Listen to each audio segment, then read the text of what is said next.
नमस्कार दोस्तों, welcome back again with this Ram Lakshman जोड़ी, सुमित जैन एंड रविंद्र पचौली जी। पचौली जी, बहुत बहुत धन्यवाद।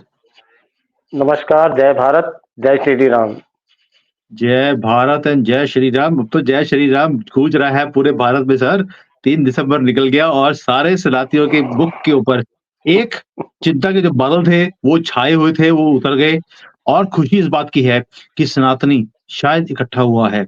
लेकिन मैं लोगों से 3 क्वेश्चन पूछना चाहता हूँ आज शुरू करने से पहले। पहला ये है कि भई आप भंगड़े तो बड़े डाल रहे हैं और आप कह रहे हैं कि हमारी जो मुहिम थी, जो हमने और रविंद्र पंचोली जी ने हमने मिलकर जो शुरू करी, सनातनियों को जगाने की।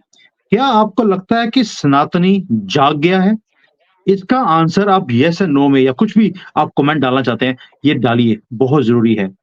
दूसरा है, क्या मोदी जी अब लीथल हो जाएँगे? और 2024 के इलेक्शन में 300, साढ़े 300 या 400 कितने नंबर को पार करने वाले हैं मोदी जी की टीम?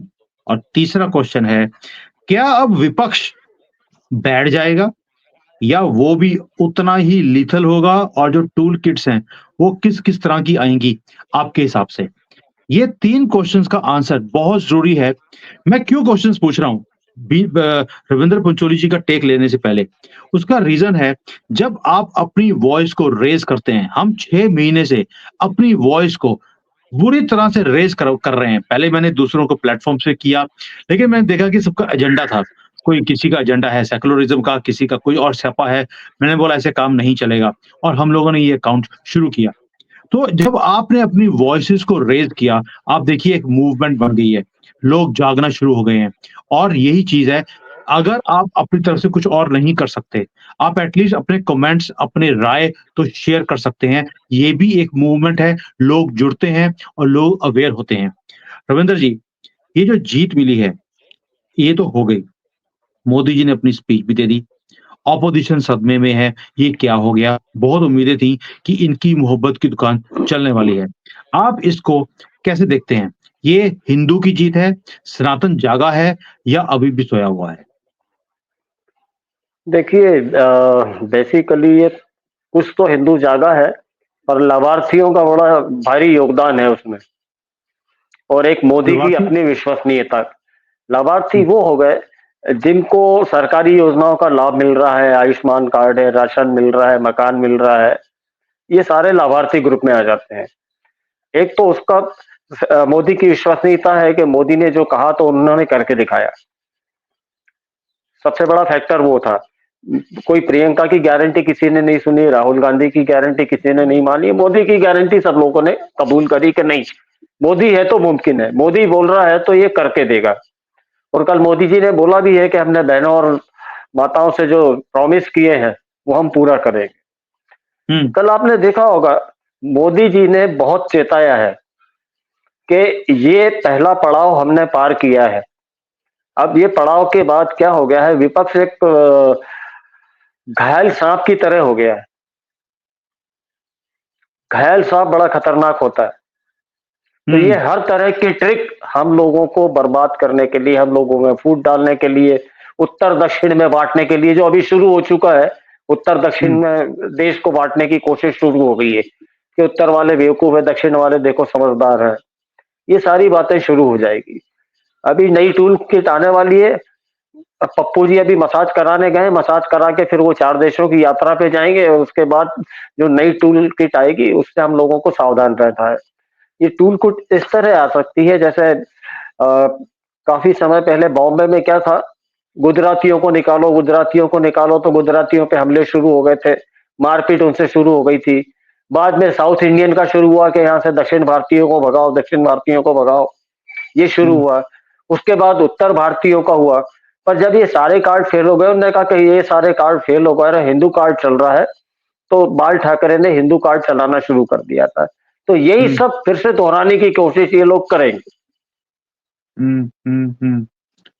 लेकिन रविंद्र जी, जैसे आपने बोला कि सनातनी जाग रहा है। अगर सनातनी जागा होता तो राजस्थान में सिर्फ 2% का वोट डिफरेंस है कांग्रेस का और बीजेपी का। आपको नहीं लगता कि अभी भी जो ये फ्रीबीज़ का चक्कर है जो इन्होंने कांग्रेस ने चला के रखा हुआ है, लोग उसमें फँसते जा रहे हैं। शायद कोई और वोटर है जिसने आकर बीजेपी को जिता दिया। आज हम बोल सकते हैं जो जीता वही सिकंदर। आज हम बोल रहे हैं कि भई मोदी जी जीत गए। वोट डिफरेंस तो इससे भी कम था हिमाचल के अंदर, आधे परसेंट का भी डिफरेंस था, बीजेपी हार गई थी। यहाँ पर भी कोई ज़्यादा डिफरेंस नहीं है। दैट मीन्स अभी भी सनातनी जागा नहीं है सर।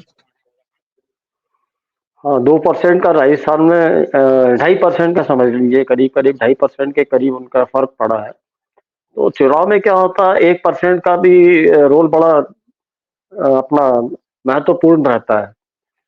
सीटों में भारी फ़र्क पड़ जाता है। जैसे 2018 में वोट परसेंटेज बीजेपी का ज़्यादा था, पर सीटें कांग्रेस को ज़्यादा मिली थी। तो ये वोट परसेंटेज वाला गणित जो है बड़ा टिपिकल है।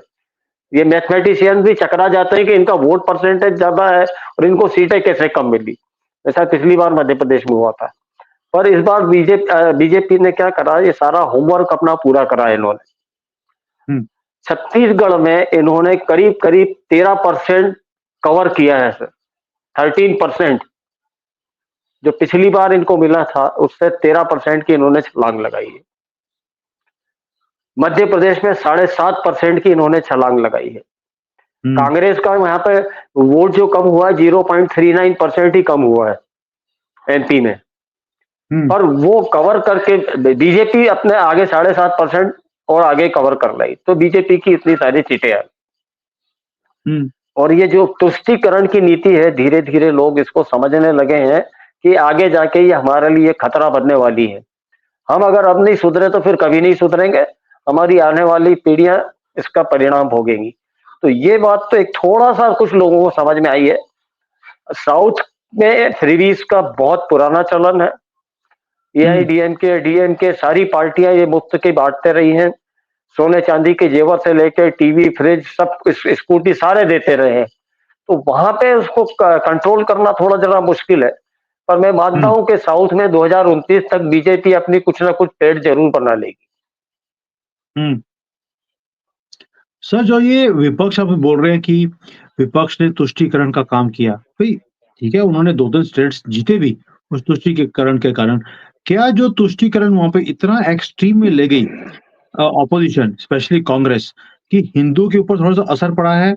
या अभी भी लगता है आपको कि ये ठीक है, एक सेमीफाइनल जीते हैं, कहीं ऐसा ना हो कि फाइनल में जाके हार जाएँ, जैसे लास्ट टाइम हुआ था? और जो ये विपक्ष है, आपको नहीं लगता इनके अस्तित्व जो है, उसके ऊपर भी अब क्वेश्चन मार्क बन गया कि अब ऑपोज़िशन का होगा क्या? इंडी अलायंस का होगा क्या? इंडी अलायंस एक बार फिर से कोशिश करेंगे जुड़ने की, हुँ, क्योंकि ये 3 चुनावों ने उनकी आँखें खोल दी है। हालाँकि ये सब इकट्ठे होके भी कोई फ़र्क नहीं डाल पाए। आप खड़ी हुई थी, उसकी 99% जगहों पे जमानत जब्त हुई है और टोटल मिला के सारी तीनों स्टेट में 1% भी उसका वोट शेयर नहीं है। उन्होंने वोट इस शर्त पे मांगा था कि भाई मतलब ये कह के मांगा था कि हमारा पंजाब और दिल्ली का राज देख के आप हमें वोट दें। इसका मतलब पब्लिक को आपका दिल्ली का और पंजाब का जो प्रशासन का तरीका है वो पसंद नहीं आया। और बीएसपी मध्य प्रदेश में पिछली बार थी, इस बार साफ हो गई। और कांग्रेस सॉरी राजस्थान में 6 सीटें थी, इस बार सिमट के 2% आ गई। पर बीएसपी ने मध्य प्रदेश में विपक्षी पार्टियों को काफी नुकसान पहुंचाया है, काफी सीटों पे विपक्ष को नुकसान पहुंचाया है। तो ये वो तो फर्क पहले पड़ा भी है। बोलते थे आप मायावती तो बीजेपी के लिए ही काम कर रही है, तो आपने बहुत पहले बोल ही था एक बार कि तो ये क्या है, अब बहुत ज्यादा डिस्ट्रक्टिव मेजर्स अपनाएंगे हम लोगों को तोड़ने के लिए, वोटर्स को अपनी तरफ आकर्षित करने के लिए या बांटने के लिए। इनका जो ये जाति जनगणना वाला था, ये कार्ड तो फेल हो गया, ये चला नहीं। तो अब ये कोई नया कार्ड लेके आएंगे, वो भी मेरे ख्याल से धर्म को आपस में बांटने के लिए, प्रांतों को आपस में बांटने के लिए, उत्तर भारतीय, दक्षिण भारतीय, ये बंगाली, ये गुजराती, ये महाराष्ट्रियन, इस तरह के कुछ ना कुछ ये लोग करना शुरू करेंगे। हुँ, उससे हम लोगों को थोड़ा सतर्क रहना है। बाकी ओके। 2024 में जो है इस चुनाव ने ये साबित कर दिया है कि मोदी की तीसरी टर्म पक्की है और 350 से ऊपर ही सीटें आएंगी, कम नहीं आएंगी। क्या बात है! रविंदर जी आपने बोला कि विपक्ष अब नई-नई चीज़ें करेगा। मैं दर्शकों को एक चीज़ और बता दूँ, रविंद्र पंचोली जी क्या बहुत बड़ा एक एफर्ट है, जहाँ पर इन्होंने बोला कि सनातनी तब तक नहीं जुड़ेगा, तब तक जब तक हमें अपनी हिस्ट्री हमें प्रॉपरली ना पता हो। हमें एक गलत हिस्ट्री पढ़ाई गई हमारी किताबों के अंदर, जिसके कारण सनातनी जुड़ता ही नहीं है। तो रविंद्र पंचोली जी ने मुझे रिक्वेस्ट किया कि हम हिस्ट्री की वो चीज़ें, बारीक चीज़ें जो हैं, वो निकालें और सनातनियों के साथ शेयर करें। कि जैसे इन्होंने महात्मा गांधी को हमारा महात्मा बना के बैठा दिया, फादर ऑफ द नेशन बना दिया, जबकि वो फादर ऑफ द नेशन नहीं है। और इसीलिए हमने ये प्रयास शुरू किया, एक नया चैनल शुरू किया है, स्टोरीज़ विद सुमित जैन। उसके अंदर पहला वीडियो हमने आज ही डाला है गोडसे के ऊपर।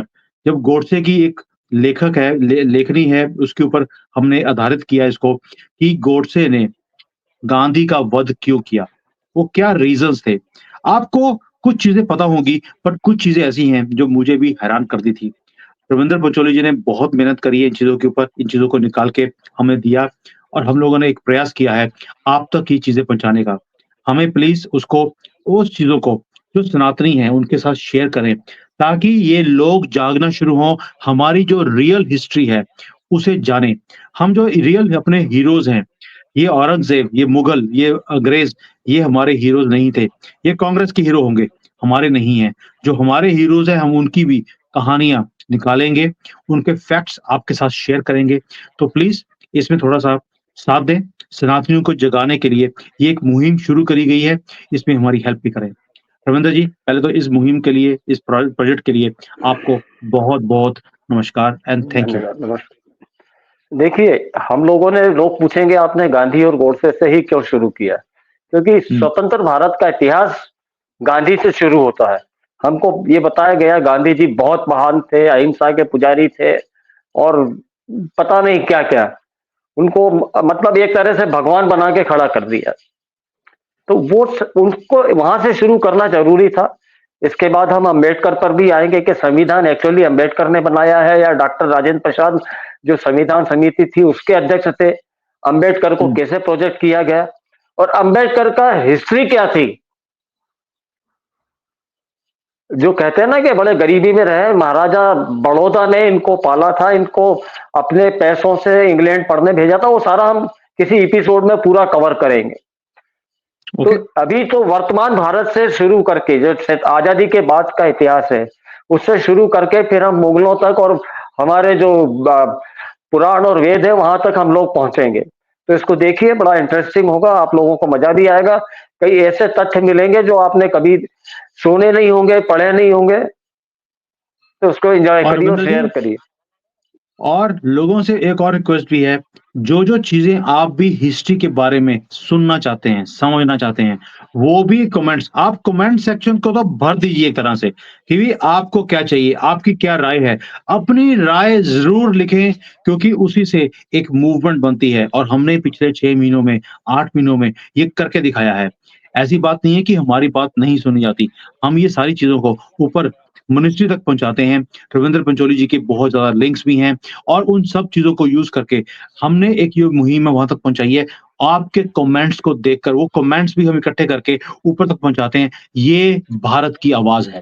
तो रविंद्र जी, अभी इसके ऊपर आते हैं कि इलेक्शन हो गया, अपोज़िशन का हमें समझ आ गया। हमने एक और चीज़ देखी, बड़ी इंटरेस्टिंग थी। तेलंगाना में जो वहाँ पे डीएसपी था या जो भी था डीजीपी था, वो चला गया सो कॉल्ड जो नया चीफ मिनिस्टर बनने वाला है और हमारी जो इलेक्शन कमीशन है उसने बोला भैया सस्पेंडेड। तुम कैसे जा सकते हो? जब हमने अभी अनाउंस ही नहीं किया है, कौन अगला बंदा बनने वाला है। How can you go ahead of your authority? तुम्हारी सिर्फ लॉ एंड ऑर्डर का काम है, ये चापलूसी करने का, जूते चेंज करने का काम नहीं है।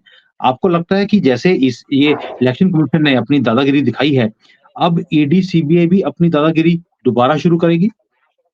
बिल्कुल, अब मेरे ख्याल से आज या कल से फिर से एक्शन में ईडी और सीबीआई आईटी डिपार्टमेंट पूरा आ जाएगा और 2024 तक शुरुआत में ही अरविंद केजरीवाल भी कृष्ण जन्मभूमि के दर्शन कराएंगे, ये मुझे लगता है।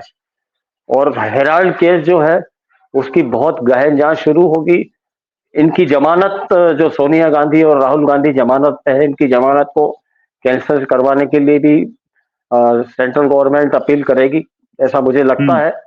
और अब बहुत आक्रामक तरीके से बीजेपी अपने सारे पत्ते खेलेगी। अभी तक जो डिफेंस मोड में चल रही थी, अब वो डिफेंस हम्म, मोड खत्म हो जाएगा। 5 या 6 महीने चुनाव के बचे हैं। उसके पहले इनको बहुत कुछ अचीव करना है और आप देखेंगे इन 5-6 महीने में बहुत सारी चीजें जो हम सोच नहीं सकते थे वो होंगी। और मार्च में लेकिन बहुत करके सीए का जो बिल है वो संसद में टेबल पे रख दिया जाएगा कि भाई ये है, ये हमने एक प्रारूप बनाया है और चुनाव के बाद उसको लागू कर दिया जाएगा। मुझे नहीं लगता है कि चुनाव से पहले सीए लागू होगा। हम्म, लेकिन रविंद्र जी, अगर आपको आपको जैसे आपने बोला कि आपने कि ईडी, सीबीआई, आईटी ये सारे और सक्रिय हो जाएंगे। केजरीवाल अंदर चले जाएगा। हेरल्ड जो केस है, नेशनल हेरल्ड केस, जहाँ पे गंदगी वाली फैमिली ने इतने घोटाले करे हुए हैं, सामने केस है, इट्स अ ओपन केस, कोई इसमें छिपी हुई बात है ही नहीं। और लालू प्रसाद यादव भी जैसे अभी इतना घूम फिर रहे हैं अभी तो बाहर, तो आपको लगता है ये बोलेंगे कि ये तुष्टीकरण है या ये हमारे ऊपर ये अट्रॉसिटीज़ हो की जा रही हैं क्योंकि मोदी जी डर गए हैं? ऐसा भी आपको लगता नहीं है कि विक्टिम कार्ड, ये तो इनकी तो आदत है, विक्टिम कार्ड 1 सेकंड में खेलते हैं, जैसे अशांति वाली कौम 1 सेकंड में विक्टिम कार्ड लेके आती है, ये अपोज़िशन वाले भी यही काम करते हैं? वो कोशिश तो पूरी करेंगे विक्टिम कार्ड खेलने की। और सबसे ज्यादा इस समय डरा हुआ है कोई तो लालू फैमिली डरी हुई है। लालू वो फैमिली क्यों का सर? बहुत जल्दी नंबर आना है, बहुत जल्दी नंबर लगने वाला है अंदर जाने का। वो भी बेल पे बाहर है और स्वास्थ्य के उस पे है, स्वास्थ्य ठीक नहीं है और मोदी को धमकाते हैं कि मोदी को देख लेंगे, मोदी आउट। तो ये सब सारे तथ्य रखे जाएंगे और बहुत सारे लोगों को सुप्रीम कोर्ट से शिकायत है। अब वो शिकायत भी धीरे धीरे दूर होने लगेगी। कई बातें ऊपर तक ओहो! पहुंची है जिनका असर होगा।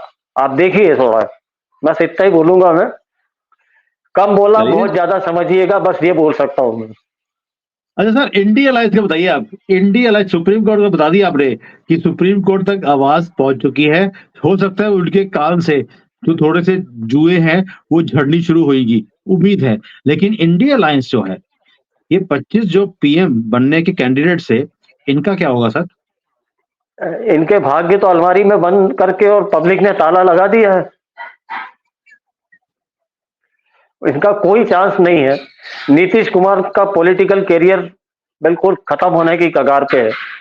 और इंडी अलायंस के जो 25 कैंडिडेट थे प्राइम मिनिस्टरशिप के, वो सब खत्म हो गए हैं। कल शरद पवार ने एक स्टेटमेंट दिया कि ये विधानसभा का चुनाव का लोकसभा पे कोई फर्क नहीं पड़ेगा। अरे भाई, तुमसे अपना घर नहीं संभल रहा है, तुम इतनी बड़ी बड़ी बातें वहां बैठ के कर रहे हो। पहले अपना घर तो संभाल लो। भतीजा सही। तुम्हारी दुकान समेट के ले गया और तुमको अभी तक मुगालते में जी रहे हो कि तुम बहुत बड़े नेता हो। एक तो इन लोगों आ, की पोल खोलना जरूरी है। ये जो हमारा मीडिया है उसको पता सब है, कोई बातें बताता नहीं है कि ये दाऊद को भगाने में इनका हाथ था। लालू फैमिली हो, शरद पवार हो, सबके बारे में मीडिया को सब कुछ पता है। मीडिया कुछ बताता नहीं है। तो सबसे पहले तो ऐसे मीडिया हाउसेस का बहिष्कार करें। आज मैं पत्रकार हूं, किसी ने भ्रष्टाचार किया है, चोरी करी है, कोर्ट में वो प्रूव हो गया है, तो ये बतौर पत्रकार होने के नाते मुझे पूछना नहीं चाहिए कि भाई साहब आप जो आरोप लगा रहे हो, आप तो खुद आरोपी हो, आप बेल पर हो और आप इतनी बड़ी बड़ी बातें कैसे कर रहे हो। मोदी पे जैसे झूठे आरोप लगाए अडानी के चक्कर में, किसी ने ये नहीं पूछा राहुल गांधी से कि आप अडानी पे लगा रहे हो तो राजस्थान में और छत्तीसगढ़ में आपने क्यों ठेके दिए उनको इतना। कोई नहीं पूछता है। सब बेवकूफों की तरह बैठे रहते हैं क्योंकि पैसा मुंह में भरा रहता है और आवाज निकलती नहीं है। मुंह में पैसा भर देते हैं सबके। तो एक तो ये जो फर्जी मीडिया खड़ा हो गया है हमारे और नैरेटिव क्रिएट करता है, इससे बहुत लोग बच के रहे। मीडिया ने सबसे ज्यादा इस मुल्क का नुकसान करा है सर। प्रिंट मीडिया के जमाने में सही खबरें नहीं आती थी, सारे स्पॉन्सर खबरें आती थी। अब इलेक्ट्रॉनिक मीडिया हो गया है। शुरू में थोड़ा ठीक चला, अब इलेक्ट्रॉनिक मीडिया को भी वही रोग लग गया है। सारे एजेंडाधारी चैनल खड़े हो गए हैं। यूट्यूबर में देख लीजिए, फर्जी राष्ट्रवादियों की भरमार हो गई है।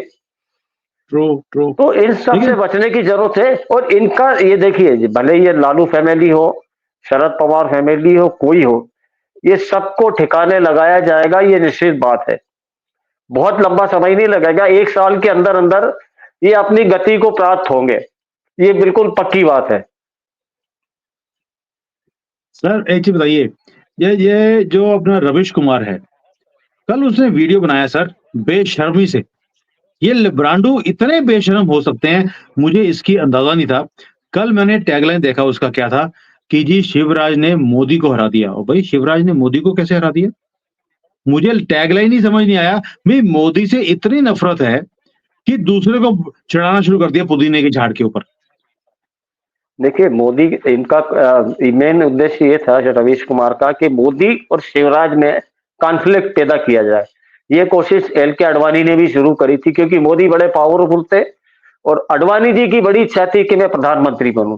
तो उन्होंने फिर नाम प्रोजेक्ट करना शुरू कर दिया नीतीश कुमार का और शिवराज सिंह चौहान का। शिवराज सिंह चौहान को और नीतीश कुमार को थोड़े दिन मुगालता रहा, पर शिवराज सिंह बहुत जल्दी समझ गए कि ये जो कुर्सी है ये अपने पहुंच के बाहर है। ये सपने में जरूर कुर्सी आती है पर मिलेगी नहीं। और नीतीश कुमार जरूर उसके पीछे लगे रहे और जहां उनको अब पहुंचना चाहिए तो उस जगह बराबर पहुंच गए हैं वो। उनकी जो औकात थी उस औकात पे वो पहुंच गए हैं। उनका पॉलिटिकल करियर बिल्कुल खत्म है। अभी ऐसे जैसे आज आपने अगर सोशल मीडिया पे एक्स पे देखा होगा, सारे कांग्रेसी एकजुट होके कमलनाथ पे ब्लेम करना शुरू कर दिए एमपी के लिए। हुँ, कमलनाथ को कमान किसने दी थी? राहुल गांधी एंड कंपनी ने। हुँ, खड़गे की तो कुछ चलती नहीं है, खड़गे तो हुँ, पपेट है। हुँ, अशोक गहलोत के आगे सरेंडर किसने किया था? राहुल गांधी ने। हुँ, छत्तीसगढ़ में बघेल को खुली छूट किसने दी थी? राहुल गांधी एंड कंपनी ने। राइट? तो अब इनका काम क्या हो गया है? जितने लिब्रांडू पत्रकार हैं राहुल गांधी को बचाने के लिए ये वक्त आसान करते हैं ना कि भाई अपना जवाबदारी दूसरे पे ढोल दो कि मैंने नहीं किया सर, इसने था, ये था, इसके कारण ऐसा हो गया। ये सारा हुँ, काम अब ये लिब्रांडो मीडिया ने शुरू कर दिया है। अभी कमलनाथ के खिलाफ बड़े जोरों से चल रहा है।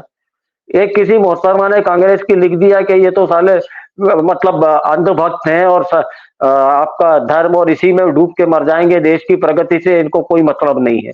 ये इस तरह की बातें शुरू कर देंगे। पब्लिक की आंखें खुली हुई है, पब्लिक को दिखता है प्रगति हुई है या नहीं हुई है। ये नैरेटिव चलाने की बहुत सारे इन्होंने नैरेटिव चलाने की कोशिश की, कहीं इनको सफलता नहीं मिली। आगे भी ये चलाएंगे, कोशिश जरूर करेंगे। कुछ लोग भ्रमित होंगे पर ज्यादातर लोग अब समझदार हो गए, इसलिए अब इनका कोई कार्ड चलने वाला नहीं है। कोशिश ये पूरी करेंगे कि देश में एनार्की फैले, आपस में लोग लड़ मरे, हिंदू मुस्लिम हो जाए, ये हर तरह की कोशिश करें। आपको हमको हुँ। सबको सावधान रहना है कि इन लोगों के बहकावे में ना आए।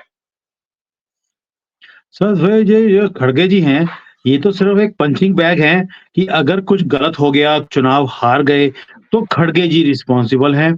लेकिन अगर जीत गए, तो राहुल गांधी की जीत है क्योंकि वो बहुत मैच्योर लीडर बनकर बाहर आए हैं। यही समझें इस चीज़ से? देखिए राहुल गांधी ने मध्य प्रदेश में जहां जहां से भारत जोड़ो यात्रा निकाली थी, वहां से कांग्रेस का सुपड़ा साफ हो गया है। अब इससे ज्यादा क्या बोलेंगे आपको? उसका कोई सर बताएगा नहीं इंदौर कि जहां इंदौर में तो पूरा कांग्रेस मुक्त भारत की तरह कांग्रेस मुक्त इंदौर हो गया है पूरा। मेयर बीजेपी का है, विधायक 9 के 9 बीजेपी के हैं और संसद सदस्य है वो भी बीजेपी का है। माय तो गॉड हम और ये ये पूरे चाहते हैं भारत में कि ये भारत में पूरे सर होना चाहिए। आप एक काम कीजिए, आप तो इंदौर में जाके वीडियो बनाइए, वहाँ जाके बुलाते हैं कि भई आपने कांग्रेस मुक्त इंदौर कैसे किया और इसी फ़ॉर्मूले को पूरे भारत में हम कैसे इम्प्लीमेंट कर सकते हैं। मुझे लगता है इंदौर वाले जो भी हैं यहाँ पर, जो सुन रहे हैं, आपने कमेंट्स ज़रूर डालना, आपने इंदौर को कांग्रेस मुक्त कैसे बनाया है और हम अपने प्लेटफ़ॉर्म पे वो फ़ॉर्मूला पूरे भारत के लोगों के साथ, सलातियों के साथ इसे शेयर करेंगे। सर देखिए मैं भी इंदौर का ही हूँ, पैदा इंदौर में हुआ हूँ। मेरी प्रारंभिक शिक्षा दीक्षा इंदौर में ही हुई है, तो बेसिकली मैं भी इंदौरी ही हूँ।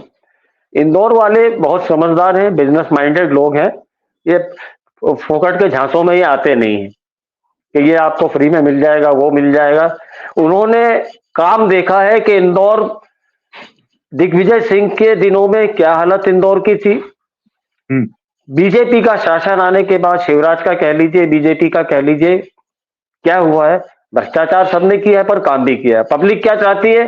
आप खा लो कोई बात नहीं हो, पर आप काम तो करके दिखाओ जिस काम के लिए भेजा है। और ये हुँ, चुनाव हुँ, के बाद मेरा पब्लिक से एक बार फिर से निवेदन है, आपके जो विधायक चुन के आए हैं उनकी कॉलर पकड़ के रखिए, उनसे काम करवाइए। वो ये ना समझे कि मोदी के नाम पर हम जीत गए। जिताया आपने, मोदी का चेहरा देख के आपने वोट दिया है, पर अगले 5 साल इनको रगड़ के रखिएगा, छूट मत दीजिएगा। काम नहीं करें तो इनसे जवाब मांगिए, इनका बहिष्कार करिए, सोशल बहिष्कार करिए, जो विधायक काम ना करे। बहुत बढ़िया सर। एक क्वेश्चन आखिरी में पूछता हूँ आपसे। अभी हमने देखा कि हमारी जो इकोनॉमी है वो 4 ट्रिलियन को क्रॉस कर गई। मार्केट कैपिटलाइजेशन जो है वो भी 4 ट्रिलियन को क्रॉस कर गया। आपको लगता है कि अब जो ये चुनाव का रिजल्ट है, इसका स्टॉक मार्केट के ऊपर भी असर पड़ेगा? बिल्कुल 100% पड़ेगा। आज से ही आप देख लीजिएगा कि स्टॉक मार्केट कहाँ पहुंचता है। जिसके पास पैसा है, इन्वेस्टमेंट करना है, जरूर करें। अपन तो गरीब ब्राह्मण है, तो अपने पास इन्वेस्टमेंट का पैसा नहीं है, पर जिसके पास है वो जरूर करे। उसको सलाह है कि आंख मीच के पैसा लगाए स्टॉक मार्केट में। दैट मीन्स आप जो कह रहे हैं इसका मतलब है कि आगे 2024 में मोदी का आना पक्का है। 150% पक्का है। चलिए, और आप अगर 350 सीट 150% कहीं नहीं जाती है। 350 सीट कहीं नहीं जा रही है। आप बार-बार बोल रहे हैं बीजेपी 350, दैट मीन्स एनडीए तो 400 क्रॉस कर जाएगी आपके हिसाब से। पॉसिबल है, बिल्कुल पॉसिबल है। दोस्तों, और अभी एनडीए में और दल भी जुड़ेंगे, ये आपको मैं बता देता हूं। अभी चुनाव के बाद बहुत सारे दल एनडीए में जुड़ने वाले हैं। सर मुझे तो लग रहा है राहुल गांधी ने खुद ही बोल देना कि भैया मुझे अपने पास ही रख लो, मैं कांग्रेस में तो मेरी दाल गल नहीं रही। नहीं, ये खोटे सिक्के को कोई नहीं रखेगा, ये खोटा सिक्का बाजार में नहीं चलेगा। खोटा सिक्का बाजार में नहीं चलेगा। चलिए रविंद्र जी, आज बहुत खुल के हमने लोगों के साथ शेयर किया कि भाई 24 के इलेक्शंस आने वाले हैं। इस इलेक्शंस के बाद अगले 6 महीने में क्या कुछ होगा। ईडी, सीबीआई और तेज हो जाएगी। जो ये सारे चोर बाहर घूम रहे हैं, एक-एक करके लात मार के इनको जेल के अंदर भेजा जाएगा। और मोदी जी ने 2019 में बोला भी था कि भई अब तक तो मैंने इनके ऊपर केसेस बनाए हैं, ये कोर्ट के चक्कर मार रहे हैं। 24 से पहले इन्हें जेल के अंदर किया जाएगा। शायद वो टाइम आ गया है। फिर जो स्टॉक मार्केट है ये बढ़ने वाली है। 24 में मोदी जी दोबारा आने वाले हैं, ऐसा अनुमान हम लगा सकते हैं। ये भी टूल किट्स को क्रिएट करेंगे, इससे सावधान रहें। जो सुरविंदर जी बार-बार बोल रहे हैं, ये टूल किट्स कम नहीं होंगी, ये बढ़ती जाएँगी। जो समझदारी आपने एमपी में, छत्तीसगढ़ में और राजस्थान में दिखाई है, ये अब पूरे देश में दिखाने की ज़रूरत है। सर तेलंगाना के अंदर तो हम भूल ही गए, वहाँ पर भी नंबर्स इतने बुरे नहीं थे बीजेपी के कंपैरिजन टू बिफोर। और ये जो कमाल है, ये मोदी का है या सनातनी इकट्ठा हो रहा है, ये अब आपके ऊपर छोड़ता हूँ। अपने कमेंट्स ज़रूर डालना इन चीज़ों के ऊपर। और जो नया चैनल हमने शुरू किया है स्टोरीज़ विद सुमी जैन, जिसमें सारी हिस्ट्री की चीज़ें आपके साथ डिस्कस करेंगे ओपनली, और आपको मज़ा भी आएगा उन चीज़ों को देखकर, क्योंकि ऐसी चीज़ें हैं जो आपने कभी सुनी नहीं होगी। रविंद्र जी, बहुत-बहुत धन्यवाद आपका। आप इतनी मेहनत कर रहे हैं हमारे साथ, लोगों को जोड़ने के लिए, लोगों को जगाने के लिए। जितनी भी तारीफ़ करें आपकी, उतनी कम है। धन्यवाद। जय हिंद, वंदे मातरम। जय हिंद, जय भारत, जय श्री राम। जय Shri Ram. Hi there. If you liked the video, please don't forget to smash the like button, subscribe to our channel, and activate the bell icon so that you receive all notifications whenever we upload a new video. Thanks for watching.